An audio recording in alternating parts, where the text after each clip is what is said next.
Saya melihat bahwa kita ini sudah subjek, bukan objek. Karena setahu saya, santri-santri itu misalnya ngapalkan alfiah capek, terus manfaatkan lihat sinetron. Jadi mereka itu alat untuk kita terhibur. Bukan kita diperalat sinetron, tapi kita memperalat sinetron.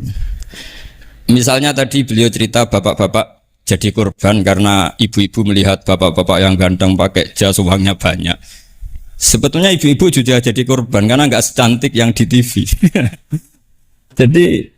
Jadi ini penting saya ketahui. Begitu juga melihat Real Madrid misalnya. Kita ini kalau ngidolakan pemain lokal, kan datangkan pelatih, ngelatih itu mahal, bikin stadion mahal. Mendingan ngidolakan yang sudah jadi. Lagi-lagi mereka kita jadikan objek dari keinginan kita yang nggak mau repot-repot ya beli yang instan gitu. Jadi ini mungkin yang saya beda dengan beliau. Saya ini sering ketemu para dokter, para profesor di Jogja. Bahkan saya bikin komunitas grup diskusi kematian.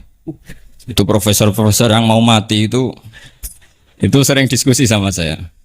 Kenapa ini penting? Karena mereka bilang gini, Pak Bahak, dunia ini pasti kita tinggalkan saja, perumusnya banyak.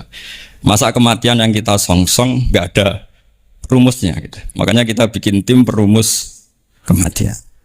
Terus saya bilang, ini bedanya profesor sama intelektual. Kalau intelektual itu diskusikan yang profan, dunia itu profan, nanti habis. Kalau kematian itu abadi. Maka untuk orang jadi profesor, sarannya harus tahu tentang kematian. Dari provokasi ini banyak teman-teman diskusi kematian ini. Ini penting saya utarakan karena dunia apapun hebatnya seperti yang dipandang Mas Hakim bisa dibalik juga. Misalnya orang bilang Israel nggak bisa dikalahkan. Sebetulnya hingga sekarang pun Palestina nggak bisa dikalahkan. Hebatnya apa Israel? Nyatanya tidak bisa menghilangkan Palestina. Paling di Google dihapus itu saja. Sama. Apa sih hebatnya punya TV banyak, pemirsanya banyak? Sebetulnya TV itu menggantung banyak pemirsa. Dan itu kita. Sebetulnya mereka yang bergantung kita, apa kita yang bergantung mereka? Zaman ibu-ibu belum ada sinetron, mereka terhibur, ngerasani tonggo, petanan, macam-macam. Artinya punya cara untuk hiburan.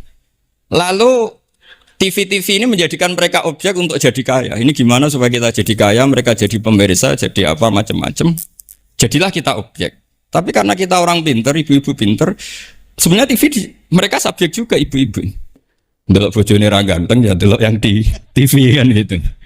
Jadi ini pembanding saja karena ini acaranya seminar, nanti eksekutornya yang penasehnya Gus Yofur mukarirnya ini nanti itu. Jadi menurut saya ini saya seperti pesan Gus Iid, kita sirsan saja, serius tapi santai. Karena setahu saya sering diskusi sama Gus Yofur. Kemarin diskusi tentang waktu di Denmark di Eropa itu disamakan, dikonversi waktu yang ada katulistiwa. Apa setiap negara punya aturannya sendiri? Karena Denmark itu ada masa tertentu yang siang itu sampai 3 bulan. Sampai sekarang saya sering diskusi sama beliau tentang itu. Terus tentang Mina jadi, tentang macam-macam lah. Setahu saya begini ya, pernah ada guyonan di beberapa ulama. Pernah dipertanyakan, cengkeh itu kan wangi, sehingga kalau kuitar itu dikasih cengkeh. Oke, kita sepakat dalam konteks bikin kuitar itu cengkeh dikategorikan pewangi. Lalu kategorinya adalah pewangi. Pertanyaannya berarti kalau orang haji, ikhram, merokok itu wajib bayar dam karena pakai pewangi. Itu hampir putus. Karena dikonsensus oleh ahli-ahli pakar kue itu termasuk kategori pewangi. Tapi ketika ada pembanding ini Mas, ini pentingnya pembanding. Lalu berarti orang Jumatan disunatkan rokok, kan harus pakai. Nah, kesunatannya kan pakai pewangi gitu. Nyatanya tuntas juga. Enggak jadi, artinya keputusan itu udah jadi. Jadi kalau saya ditanya Gus Barok, cara ngelawan apa hegemoni barat atau derasnya media massa, ya sudah kalau nggak punya kan nggak keserang. Makanya saya tidak punya gitu. Jadi orang susah ada gelombang pornografi kan karena lihat. Gus Barok mungkin lihat sehingga merasa ada gelombang pornografi. Lah saya kan tidak punya, makanya saya nggak serang. Karena dulu ngaji saya itu Darul Mafasid Muqaddamun ala Jalbil Masoleh. Kalau disara-saran saddan lidharo'e, kalau rawan bahaya ya tidak usah. Ya saya kira gitu, kira-kira alasan saya kena. Selain mungkin saya tidak kuat beli Gus Barok gitu. Tapi kan tidak pantas, saya termasuk orang yang dianggap keren terus nggak kelar itu, tidak mampu beli. Tapi yang saya mencintai anak-anak Anwar karena salma mater dengan kita, dan nanti kalau misalnya ada tanya jawab ya biasa saja seperti dulu. Anda tidak harus yakin saya benar, meskipun Anda jangan yakin pendapat Anda benar. Tapi masalah media memang mulai dulu Banu Tamim itu pernah juga datang ke Rasulullah bilang innamat hanazinun wa dhammana syainun, itu masyhur. Ya Muhammad, kita ini iman tanpa dijajah Anda. Kita iman karena bukan kalah perang. Dan kita komunitas yang besar. Sehingga perlakukan kami dengan khusus. Karena sekali saya muji Anda, maka pujian kita adalah menjadi zainun laka. Menjadi hiasan, menjadi pencitraan yang bagus bagi Anda. Wa inna dhammana syainun, sekali kita mengkritik kamu, maka kamu dalam bahaya. Syainun, maka kamu akan hina. Apa jawab Rasulullah? Enak saja Nabi jawabnya. Zaka Allah. Kita ini orang iman. Kalau dikritik media ya tenang saja. Yang penting intawah benar. Nah mungkin saya latihan di makom itu sehingga saya itu sama media biasa saja. Istri saya lihat sinetron. Setahu saya gitu. Bersumpek itu delok dunia gitu. Hiburan delok sinetron. Ini sebenarnya kita subjek apa objek? Kalau menurut Mas Hakim objek. Kalau saya ya kita subjek. Kalau bosan ya ganti saja. Kalau bosan, jadi kita yang memainkan mereka, bukan kita yang dimainkan mereka. Yang pegang remote kita. Nah, saya kira ini yang ringan-ringan saja, seperti pesan Gus Iyad tadi, sersan itu serius tapi santai. Ya biasa saja menurut saya, ini zaman nggak bisa dilawan ya. Saya juga beberapa kali ketemu menteri, ketemu pejabat ya, kita sering diskusi. Kadang-kadang mereka bilang, Gus, mbok ya usul tentang sebetulnya tata negara itu kayak apa. Saya bilang ini basa-basi, ada pakarnya, tata negara itu sudah ada pakarnya. Kalau sampean tanya tata akhirat, saya jelaskan. Ya tata akhirat itu kamu di dunia harus sujud. Dunia ini nanti profan, jabatan menteri itu profan. Kalau akhirat itu abadi. Akhirnya ngaji sama saya. Enggak bab itu, tapi ini penting. Bagaimanapun kita umatnya Nabi yang diamanati menyelamatkan umat ini sampai dunia akhirat. Kalau yang di dunia sudah ada spesialis ya kita terima. Bagaimanapun orang Islam itu kalau bisa ya di dunia hasanah. Tapi yang sudah agak-agak berKTP akhirat kayak saya jangan dipaksa. Ini penting ya karena memang ayatnya wafil akhirati hasanah. Jadi kita tidak boleh hanya bicara kompetisi antar TV macam-macam. Kalau antar program pengajian mau saya. Nah, itu. Ya saya kira demikian, ini penting ya pembanding itu. Karena saya punya cerita ya, betapa Rasulullah SAW ini sangat-sangat akademik ya. Saya punya cerita agak serius. Setelah ini selesai, saya ini terakhir guys. Suatu saat ada seorang sahabat. Ini yang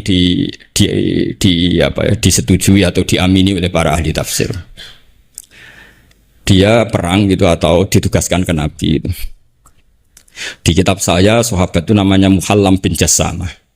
Saya nggak tahu kalau nama itu di kitab Anda karena beda kitab namanya beda. Dulu itu kalau saya jago Tyson, kok Tyson kalah, oh di TV saya Tyson menang gitu. Tapi semenjak ada real time katanya nggak mungkin nanti.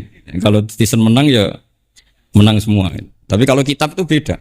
Di ayat idza darabtum fi sabilillahi fatabayyanu itu. Kemudian Muhallam bin Jassamah ini membunuh satu orang. Di kitab saya namanya itu Amir bin Atbad. Setelah dibunuh, padahal orang ini setelah terdesak melafadzkan la ilaha illallah Muhammadur Rasulullah. Dalihnya ini kan tentang informasi juga ya, ini kaitannya masih informasi, saya bukan menyempal dari tema. Ditanya sama Rasulullah, kenapa kamu tetap bunuh padahal dia sudah melafadzkan la ilaha illallah? Kata dia, innama qalaha muta'awwidzan, dia melafadzkan itu karena muta'awwidzan saja, ingin berlindung dari serangan kita.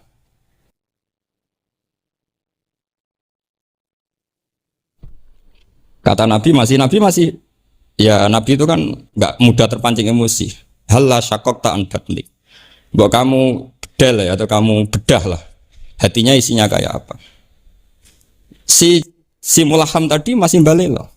Ya Rasulullah, lau syakak tubatnahu akun tu'alamu ma fi qalbi. Kalau saya bedah apa saya terus tahu apa isi hatinya? Kata Nabi, ya kamu tetap nggak tahu meskipun kamu bedah hatinya kamu tetap nggak tahu. Kenapa engkau nyuruh bedah ya Rasulullah?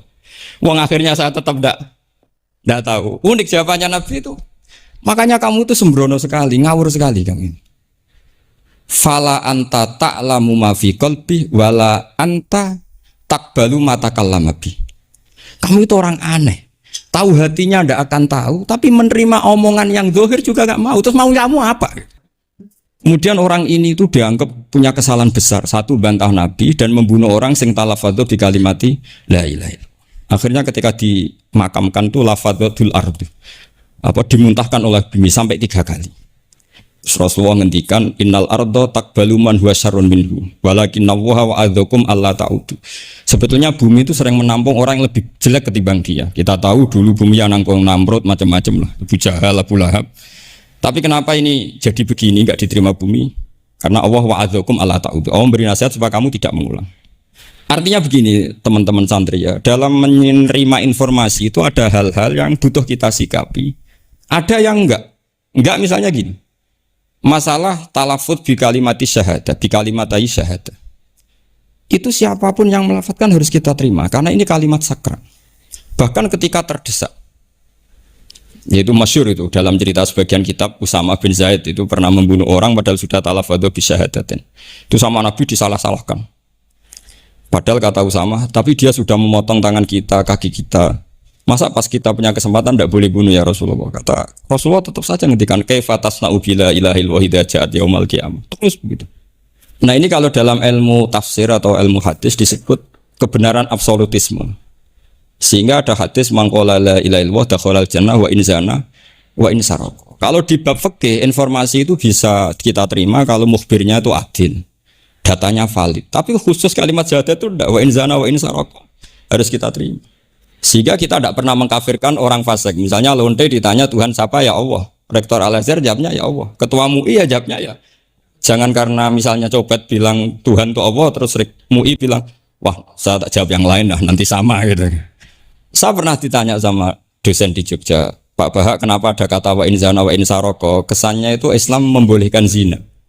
Terus saya bilang ini contoh absolutisme kebenaran. Jadi kalau kebenaran itu absolut kita terima dari siapa saja. Tukang becak ngomong dapat 2 tambah 2 ya 4. Lonte bilang 4. Pakar matematika 4. Rektor UGM nanti ya bilang 4. Sama. La ilaha illallah itu kalimat yang absolut. Sehingga di TV misalnya, apapun TV Yahudi atau TV Nasrani, kalau programnya itu benar menerangkan kebenaran, meskipun mereka niatnya bisnis. Tapi kalau kalimat itu kalimat yang benar, ya mau tidak mau kita terima. Terus kedua, ada informasi yang kita sikapi dalam suasana genting. Kayak zaman perang Uhud, ada isu bahwa Rasulullah itu kutilah, dibunuh. Kemudian ini melemahkan para orang Ansor dan Muhajirin atau Muhajirin dan Ansor. Terus kata Rasulullah, Umar, ajibu, kamu harus menjawab bahwa saya masih. Akhirnya Umar berteriak keras bahwa Rasulullah itu masih hidup. Ini contoh-contoh informasi yang secepatnya harus dijawab. Terus ketiga, informasi yang nggak penting dijawab karena memang sudah hoax, sudah sampah. Misalnya gini, orang melihat di TV infotainment itu nggak pernah yakin kok benar apa enggak. Ibu-ibu itu butuh hiburan, melupakan suaminya, utangnya, macam-macamnya. Makanya saya bilang, ibu-ibu ini subjek, bukan objek. Jadi ini yang saya beda dengan Mas Hakim. Tentu saya punya sisi kesalahan karena saya juga nggak perlu akurat, karena ini tidak bidang saya. Tapi cukup jadi pembanding karena ini menyangkut harga diri Mas Hakim. Kesannya kalau kita objek kan kita ini kayak orang bodoh yang diatur-atur gitu loh. Tapi kalau subjek kan keren gitu kadang-kadang. Ya saya kira demikian. Assalamualaikum warahmatullahi wabarakatuh.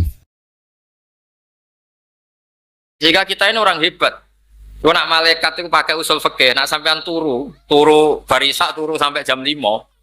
Iku mboten ditulis hada tarokat ta'allum, wa tarokat tahajud, wa tarokal witro. Ini ninggal belajar, ninggal tahajud, ninggal witir. Tapi ditulis ngeten.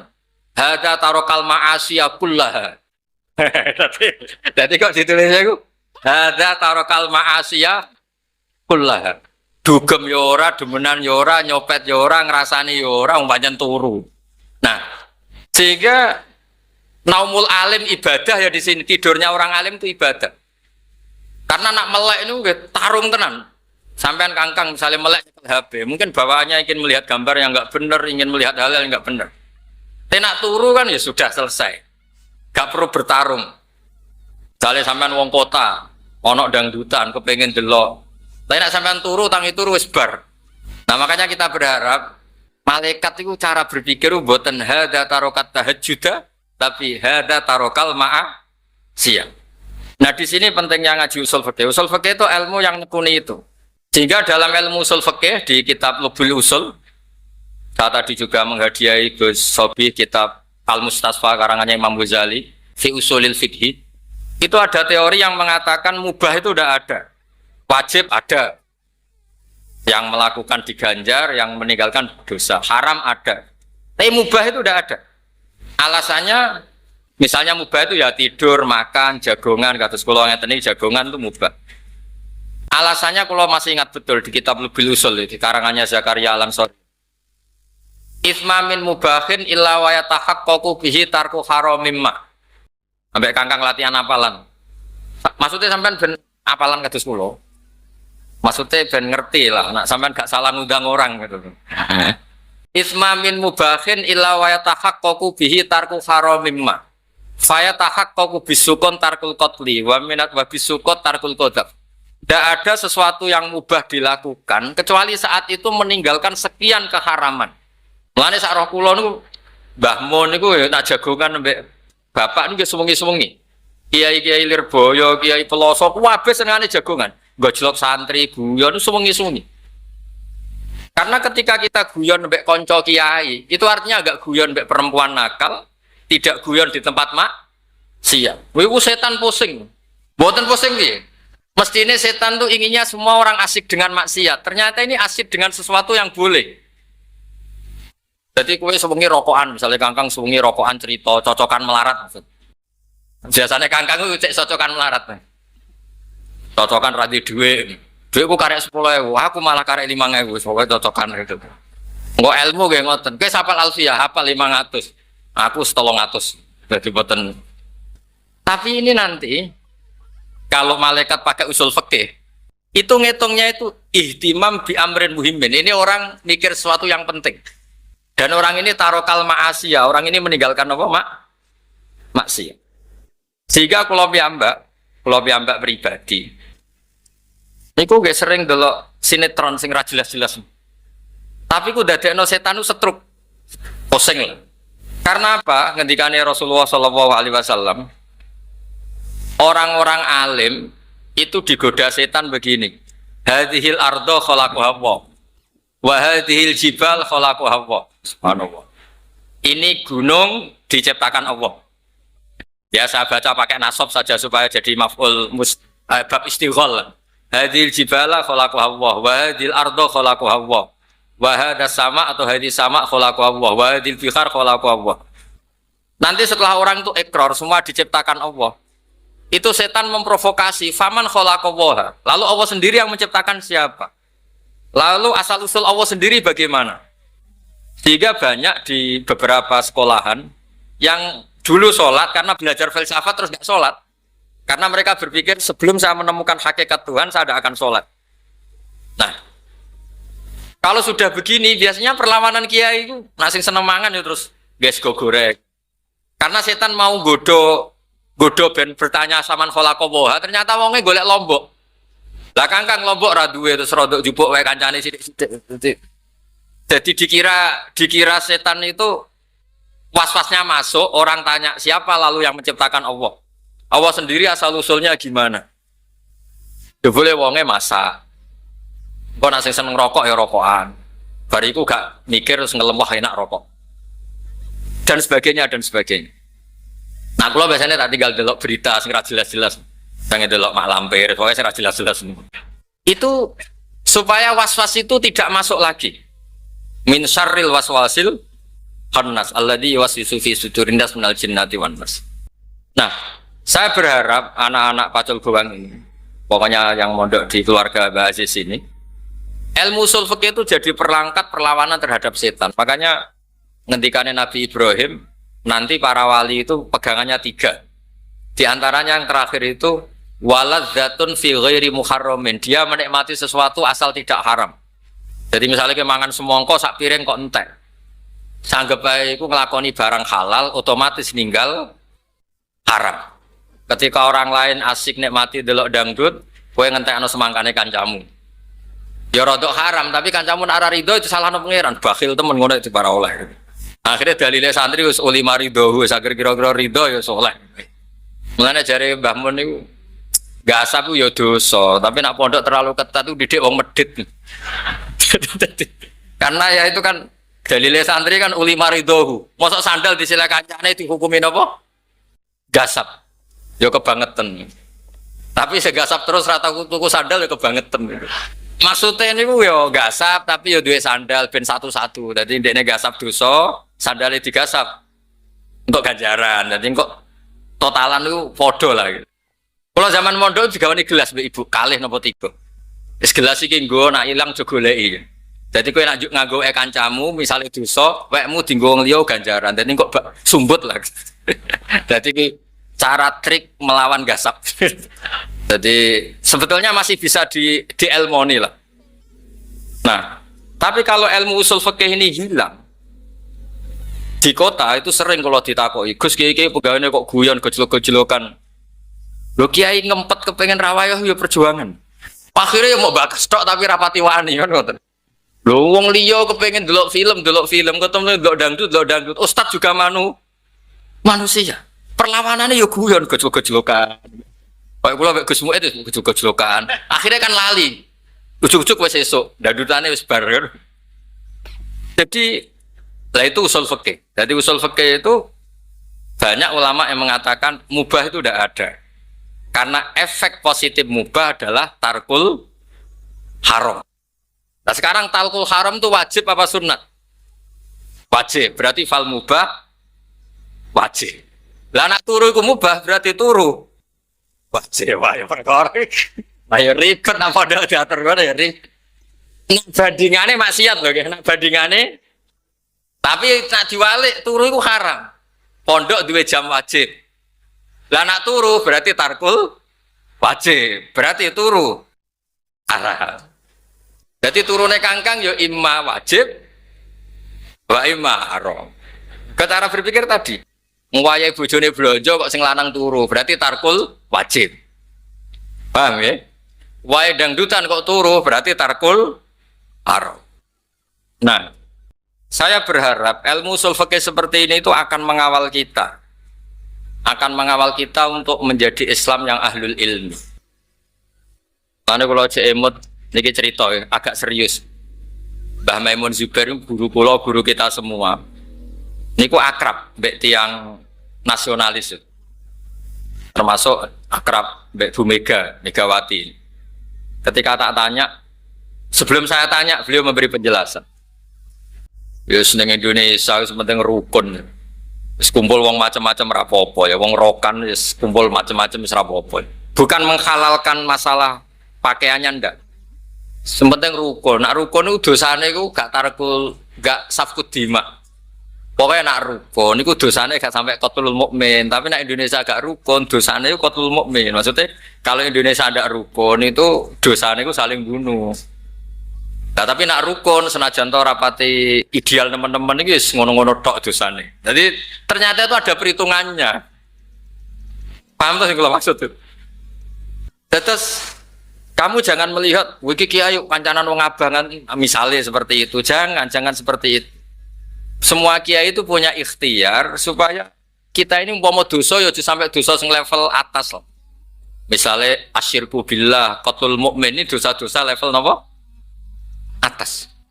Nah caranya tidak ada qatlul mukmin gimana? Ya kita harus rukun, menerima kemajmukan Indonesia, menerima kebinekaan, menerima seperti ini. Tapi beliau-beliau cara melakukan tuh santai. Kayak gak ada apa-apa. Makanya kalau suwun santri-santri ketika melihat Mbah Aziz berpolitik, Mbah Mun berpolitik, banyak kiai-kiai berpolitik, itu anggap saja seni merebut kekuasaan dengan cara yang tidak safkut dima. Dulu nak ono dalang kok bojone ayu, niku ora usah ngerayu, ayo adu tarung, sing menang untuk bojo ayu. Tarung, kok sing kalah ya bojone dipek. Kerajaan juga gitu tuarung, sing kalah bojone dipek, kerajaane dipek. Nah sekarang itu kan enggak, untuk merebut kekuasaan itu berpolitik, meskipun ya kalau untuk bodoni sidik-sidik kadang-kadang itu, kadang-kadang gue sering ngerara lah, pokoknya. Tapi yang penting itu enggak begitu, cara merebut itu enggak seperti cerita-cerita dulu, duel terus kudu ono sing mati. Nah intinya itu ya itu usul fikih atau kaidah fikih ya sudahlah. Apa urtukiba akhafut dororen. Nah kalau kepengen pondok mriki niku kaidahnya seperti itu. Berarti kaidah fikih ku wapal lah. Wa idza sama ad-dararani urtikiba akhafuhuma. Soale darul mafasid muqaddamun ala jalbil Iku ngelotok. Ojo kok pendak ape tes. Ribet. Ngaji kok pendak apa? Belajar pendak badhe napa? Kalau de kanca kurang ajar, nak angger tes kabeh dijawabani tulis la ilaha illallah Muhammadur Rasulullah. Iki nganti guruku nyalahno kafir. Ya ribet. Sing wani nyalahno la ilaha illallah sinten? Berarti kabeh takoki. Mas suruh salat pira? La ilaha illallah. Wes nawakidul wudu pira ya la ilaha. Iki iku Gus, sekali gurune nyalahno kafir itu.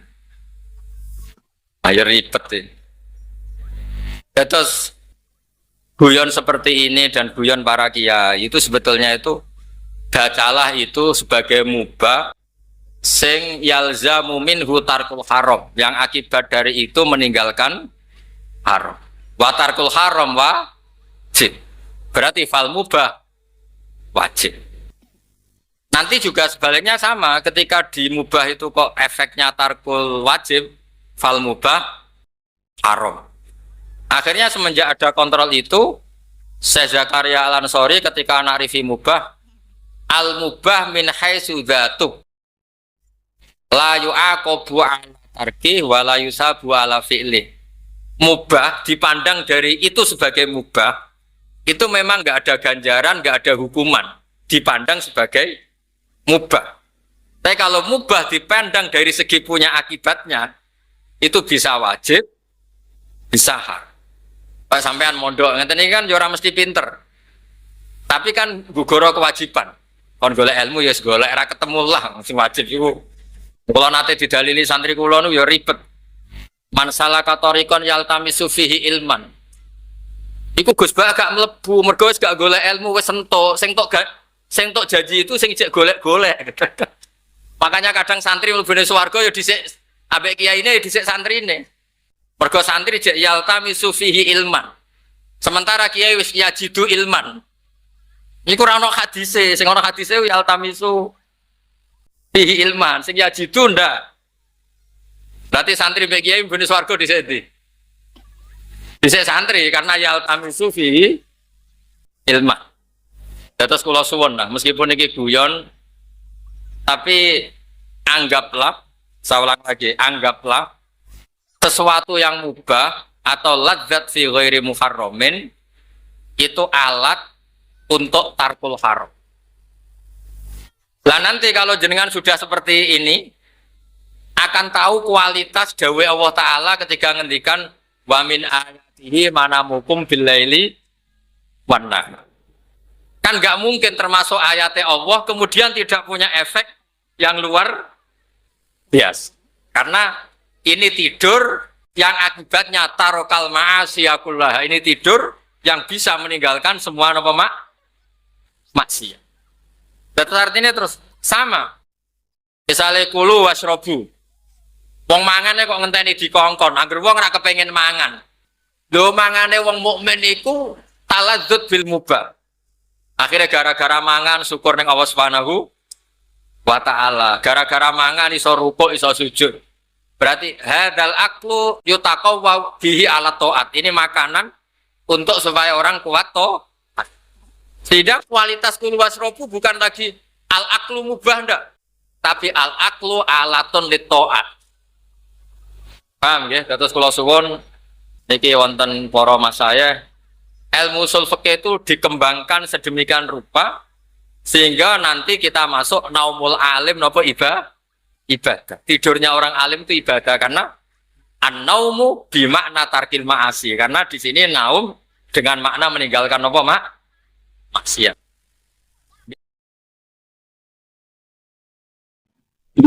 Ngasih ibadah, ngasih nafkah batin kepada istri itu ibadah. Nah, kemudian mendengarkan murotal kaset itu juga ibadah. Kalau saya memberikan nafkah batin sambil mendengarkan murotal,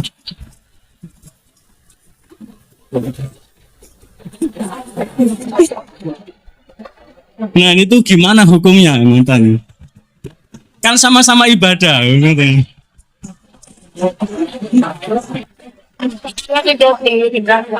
Turun, sampun.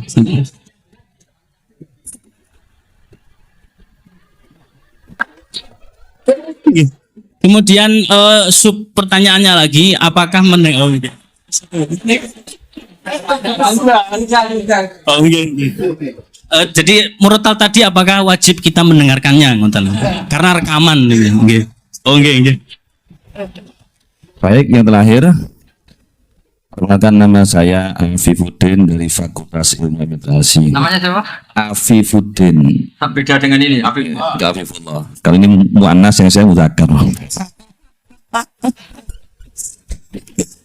Baik, saya tidak keluar dari konteks dan saya tidak korupsi. Saya hanya satu jawaban saya di dalam hadis Sahih Muslim, al mukminu al qawiyyu khairun wa habbu ilallah minal mu'min wa adh-dhaifi. Yang jadi pertanyaan saya adalah bagaimana apabila ada orang kuat punya kemampuan tetapi lebih memilih uzlah seperti yang dilaksanakan oleh Imam Ghazali ketika menjadi rektor di kampus An-Nizamiyah. Kemudian beliau menemukan segala sesuatu yang mengatakan bahwa saya harus lebih uzlah daripada jadi rektor. Saya keluar saja, saya uzlah saja di masjid sampai akhirnya bisa menghasilkan karya yang monumental yaitu Ihya Ulumuddin. Jadi mohon arahan dari Gus Pak lebih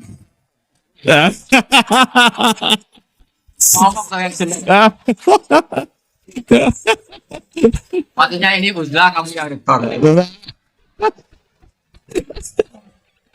yeah, mohon arahannya Gus, antara uzlah dengan menjaga kekuatan itu lebih bagus mana. Terima kasih. Terus tadi yang dari jenengan tanya apa tadi? Murotal lah tadi. Kalau ngawur kira-kira. Maksud saya gini, ngawur, tanyakan pakar psikologi. Memangnya mungkin orang sengawur kamu nek mati istri kemudian iya, makanya saya tadi bilang kalau istri kamu cantik itu mungkin pertanyaan itu tidak muncul.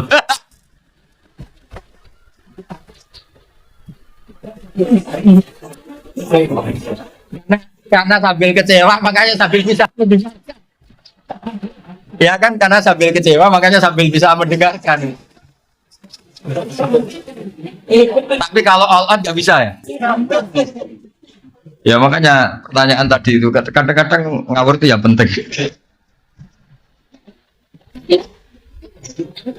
Jadi itu kan sebetulnya hadis itu bukan untuk tadi untuk fardiyah tadi untuk pengandian itu. Bukan untuk pengandian. Nabi itu ingin semua kebaikan sebenarnya mudah. Keseharian kamu itu sudah ibadah.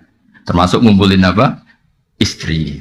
Tadi itu Nabi itu hanya ingin cerita tentang betapa mudahnya masuk surga. Makanya saya itu termasuk kiai yang menyetujui itu. Masuk surga itu gampang. Saya sering bilang ke jamaah saya, surga itu kan kamu sudah dikasih kuncinya, miftahul jannah la ilaha illallah. Ini neraka kamu tidak punya kuncinya kok bisa masuk.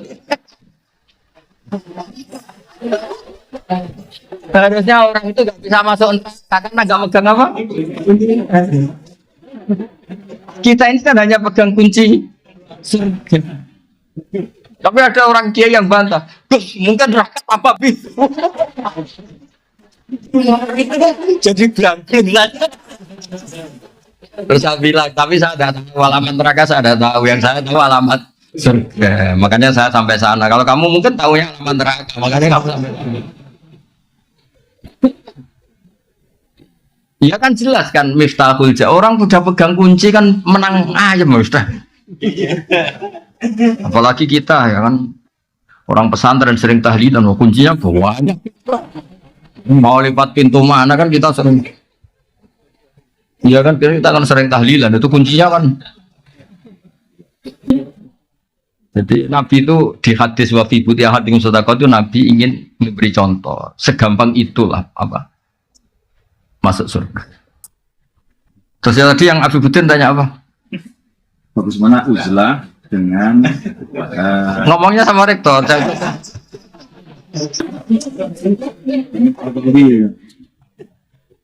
Termasuk yang sudah uzlah, tapi tadi karena tetap punya kesadaran kitmanul ilmi itu dosa dan tabligh itu wajib. Makanya tak ganti, saya ngaji Rebu itu ya kayak saya nemuin jenengan. Saya sering cerita ke anak-anak saya uzlah itu enggak kena hisab Allah, karena praktiknya saya kalau urusan ilmu itu saya nerima tamu tapi hanya urusan ilmu. Kalau tamu-tamu apalagi adat NU itu kadang kan kacau. Maksudnya kacau gini, kiainya itu istrinya satu. Kadang tanya, Gus, doain saya istri 4 tuh rukun semua. Aduh. Terus ada kiainya tuh karuan miskin, nggak punya pom. Saya sering punya tamu, Gus saya ini punya pom 2, doain laku semua. Itu kan bikin kiainya ngenes, kiainya itu nggak punya pom. Saya itu termasuk kenapa nggak terima tamu itu dosanya tamu-tamu yang ngawur-ngawur itu maksudnya.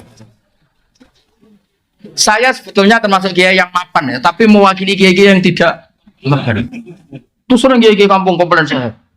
Gus, bener jenengan Gus. Kadang kita mau izin kurang ajar terus serti aku melarat. Iso kon ndongakno pom, ya wong aku tuku bensin ya utang. Jadi kadang-kadang kiai-kiai desa mau gue jimat tok disangoni 100.000. Ih ndongakno toko kularis ngene-ngene lho. Itu kan pamer halus loh, sebetulnya itu pamer halus. Jadi uzlah itu ya ada sebabnya, dipicu tadi kemarahan-kemarahan sama tamu-tamu itu. Lo tamu kok sopan tuh gimana? Tema yang nentukan dia. Kita yang punya rumah mungkin kan punya masalah keluarga, tapi tamu itu kan yang menentukan tema. Iya saya mau nikah lagi, doain 2 istri saya rukun. Mungkin ini kan juga ngenes. Kadang istri satu saja mendekati cerai kok ada orang. Oh iya kan ngawur betul itu tamunya itu. Jadi sampean kan gak orang sana jadi kiai itu kalau tamu itu macam-macam. Saya kan termasuk kiai yang nggak pati tertarik kaji berkali-kali. Saya pernah haji. Itu kadang ada tamu travel. Saya doain setiap tahun bisa haji. Padahal saya tidak termasuk yang berpendapat itu penting. Tapi dia memaksakan untuk didoain tiap tahun bisa haji. Nah ngawurnya lagi kadang dia salam template di depan. Kalau nggak bilang iya kan sungkan. Makanya saya kan termasuk kiai mapat. Saya bilang, ini kalau kamu udah ikhlas. Temanya apa dulu? Uang pegang dulu kan? Aku bilang, saya ini kiai mapan loh, udah mati butuh kata. Mikir dia, kalau ngadepin saya mikir. Wah repot musuh Gus Pak. Saya bilang, saya ini kiai mapan loh. Nah uzlah itu yang pasti benar adalah menghindari hal-hal yang tidak penting atau yang mengarah ke maksiat. Yang mesti salah menghindari hal wajib. Maka cerita yang Imam Ghazali keluar dari Nizamiyah itu belum Anda teruskan. Sebenarnya Imam Ghazali setelah uzlah dan beliau menulis Ihya itu digojlok sama guru-gurunya yang wali-wali itu. Beliau mengalami kasyaf, digojlok gini. Enak-enakan kamu di sini. Dulu orang-orang baik itu wa'udhu fisabili, disakiti ketika berjuang belain saya. Nabi ditanya orang-orang Bedui kadang menyakitkan pertanyaannya apa. Kalau kamu di sini enggak mengalami wa'udhu fisabili, makanya terus beliau kembali tapi tidak jadi rektor, terus bikin madrasah 2, yang depan madrasah fikih, yang belakang madrasah tasawuf, khonikah namanya itu. Jadi akhirnya beliau kembali tapi enggak jadi apa rektor, tapi tetap apa ngajar. Jadi kalau ke depan tuh ngajar apa fikih, kalau belakang ngajar thariqah kalau di Indonesia. Jadi nak neguri istighosah, nak ngarep hada halal, hada haram. Jadi saya juga melakukan itu. Saya ini sudah uzlah, tapi kalau ada ngaji satu ngaji. Saya tuh kalau ngaji Jalalain itu setengah 12 sampai setengah 4 biasa saya berjam-jam. Karena ngafaroi saya sudah tidak bisa nerima tamu. Tapi saya pastikan asal usul pemicunya itu tamu-tamu tadi yang saya sebut itu. Saya tidak pernah berdoa mereka dimaafkan Allah, sudah gak apa-apa. Dimaafin apa enggak gak penting. Tapi saya yakin Allah itu memaafkan itu. Udah gak usah didoain tapi nanti Allah maafkan. Karena kelirunya juga keliru-keliru yang lucu aja. Saya pernah marahin tamu sampai sekarang ingat. Dan marah saya pasti didengar Allah. Meskipun saya ada perempuan. Kayak menjadi. Ada tamu, anaknya tuh ganteng resik. Ini penting, kata ganteng juga penting. Karena ini kasusnya dia itu gak punya apa-apa. Dia ganteng resik, kaya. Kebetulan pas surup, orang Jawa kan sandiolo. Surup itu kan sandiolo. Surup-surup saya itu masih open house pas itu, masih nerima tamu. Gus, saya dari daerah ini gini-gini. Kebetulan orang Padi yang sekarang baru rame itu, kebetulan dia orang tapi ya kebetulan. Gus, gimana hukumnya lelaki yang marah sama istrinya terus bilang kamu itu tidak istri saya? Saya pertama masih datar, sekitar tahun 2006 kalau kan, masih terbuka. Bapak baru wafat, saya ngiyai kan baru 2005, ngiyai beneran resmi itu. Bapak wafat 2005, terus belum wafat beliau ke Jogja minta saya pulang. Jadi bapak saya itu meninggalnya tertib sekali. 1 bulan sebelum meninggal tuh kayak sudah kerasa. Wes, kayak mulai hak ngenteni aku kata. Alhasil terus gimana hukumnya suami yang bilang istrinya kamu udah istri saya ketika marah karena kecewa. Saya masih datar Pak Rektor. Kamu kenal orangnya, kenal Gus. Coba telepon, saya mau tanya. Enggak usah Gus. Udah saya mau tanya, enggak usah Gus. Mulai ada tuh. Wah, saya marah terus. Wong saya mau tanya kok kenapa kamu enggak usah? Betul penting Gus, penting jenengan jawab. Kamu udah kurang ajar betul ini. Oh, saya tambah marah. Tapi kan saya marah tetap Islami. Saya kan kiai beneran bukan. Terus saya mulai marah gini. Ngomong seperti itu kalau di bab tolak itu namanya kinayatut tolak. Kalau kinayah itu butuh niat, maka saya konfirmasi ke orangnya, niatnya itu cerai apa enggak? Karena kalimat itu kalimat apa? Kinayah. Kinayah itu butuh niat, makanya mau saya tanyakan orangnya. Ternyata apa dia bilang? Niku kulo. Terus dia cerita, saya ini santri ganteng Gus, untuk neng. Jadi saya itu getun ngomong gitu, karena saya jadi Gus ya karena dapat dia. Jadi dia bilang, saya santri ganteng terus dapat nengnya. Kalau cerai betul Gus, nasib saya selesai. Ya jenis Gus naturalisasi tadi. Akhirnya saya tuh kan tadi saya bilang kan saya ini kiai tetap baik, tak tunjukkan takbir di I'ana. Termasuk kinayatut tolak itu lasti bisa jadi. Ada orang ngomong lasti bisa kamu itu tidak istri saya. Karena bisa saja niatnya itu lam tu amil ni muamalatas zauja. Kamu tidak memperlakukan saya sebagaimana istri. Jadi tidak sampai kotu ala kotin neka.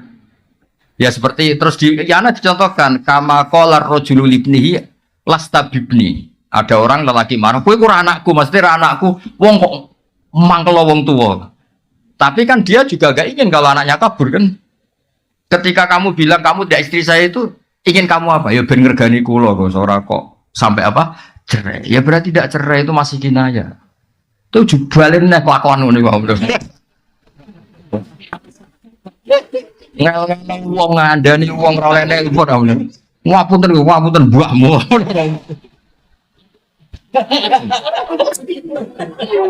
Sampai situ masih baik. Coba orangnya telepon, mau saya tanya. Karena ini urusan kinayah kan tahtaju ilan niyah.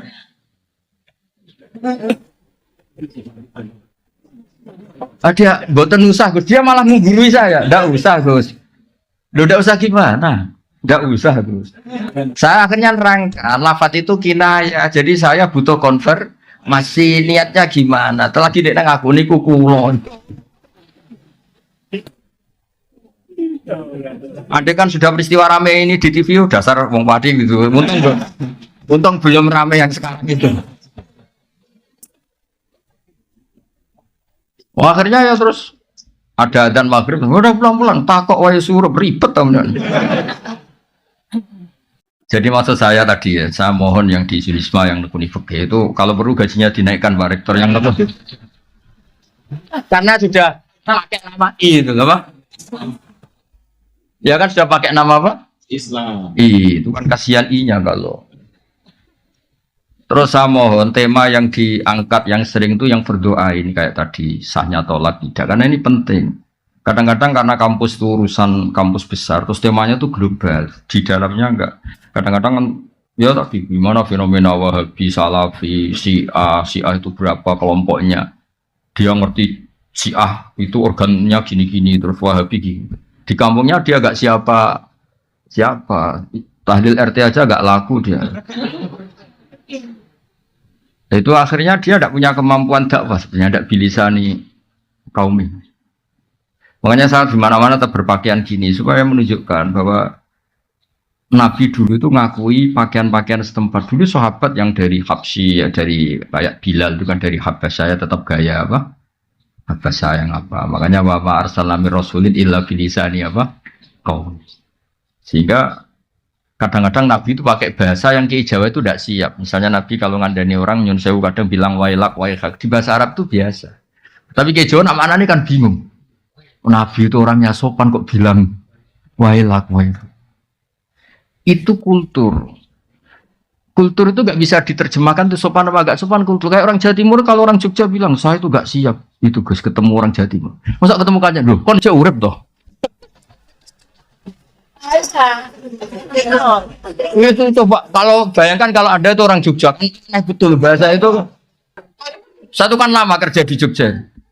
Saya punya teman di kantor itu rata-rata orang Jogja, ada orang Jawa Timur. Wah, itu mesti gak sambung. Loh, bojomu cek iki orang Bojo loh. Itu di Jawa Timur gak tersinggung ya? Iya, biasa kan.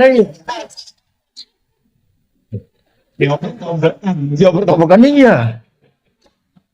Ya di Arab ya sama kira-kira bayangkan gitu. Wailak wailak itu gak perlu diartikan sopan tidak sopan. Loh Nabi itu pernah ya bilang gini, bukankah orang masuk neraka itu karena lisannya? Itu orang Arab protes. Masa Nabi karena omongan saja kok masuk apa? Zaman itu awal-awal Islam. Nabi ngendikan apa? Sakilat ka umuk. Cek siale mbok mudi anak koyo ora pahaman. Sudah di semua itu kalimatnya Nabi sakilat ka umuk. Cek siale mbok mudi anak kowe gak pahaman. Tapi tadi yang kultur itu kata ulama-ulama nggak usah dianalisis ini sopan apa tidak sopan karena kultur tertentu begitu. Apa mana jenis wong belah orang-orang laut itu kadang misal itu kayak salam mana? Ya, kalau orang Jawa Timur paham sekali kan? Ya, ini kan pura-pura khusyuk semua. Ya kan biasa kan? Betul, apalagi Surabaya. Oh kadang. Iya mau sok misal kancane kayak salam.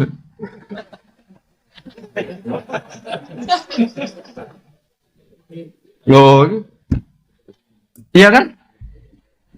Makanya ini nekat tanya wafi buti ahadim itu kalau gak orang Jawa Timur gak mungkin. Itu kalau seminar di Jogja gak mungkin kan ada pertanyaan seperti ini. Gak mungkin. Ya, saya kan sering ngisi di Jogja gak pernah ada pertanyaan senakal ini gak mungkin. Jadi kultur itu iya, makanya kalau tadi kenapa ada kata-kata fala ta'khudhu min syai'a karena kultur Arab tuh ngasih mahar itu besar sehingga kalau nekanya 1 bulan merasa rugi harus ditarik kembali lah. Allah butuh menjelaskan jangan karena adatnya besar dan akhirnya ingin menarik. Andai kan Quran turun di Jawa gak ada ayat itu. Iya kan kepikiran aja ndak. Iya seperangkat alat. Udah gitu belinya di pasar ya. Aduh, mau bungkusnya tok yang mewah ini. Ya jadi itu termasuk saya mohon ini Pak Rektor yang ngurus agama itu gajinya dinaikin itu kalau enggak kasihan itu. Karena pengalaman di beberapa kampus Islam itu fakultas agama itu kan biasanya kecil karena mahasiswanya sedikit atau itu disubsidi sama kedokteran ekonomi. Akhirnya itu lucu, yang ahli agama tawaduk sama yang tidak ahli agama. Loh, itu aja kan gitu. Saya itu kan lama kerja di Jogja, jadi tahu betul kayak gitu. Iya, itu nyata apa teori itu? Enggak itu nyata apa teori? Jadi yang istilahnya apa kalau di Unisba VAI apa? PAI. Oh besar alhamdulillah. Ya, nah, itu harus itu. Bilangin aja ini yang mewakili I. Oh, jadi dia harus serius itu. Jadi orang tidak pernah berpikir agama dengan dimensi sosial. Orang tidak pernah berpikir agama dengan dimensi budaya. Orang tidak pernah berpikir agama dengan dimensi psikologi, hati, nurani, perasaan. Itulah sebabnya ada anjuran dari Jogja buat diomongkan itu soal jihad. Perspektifnya adalah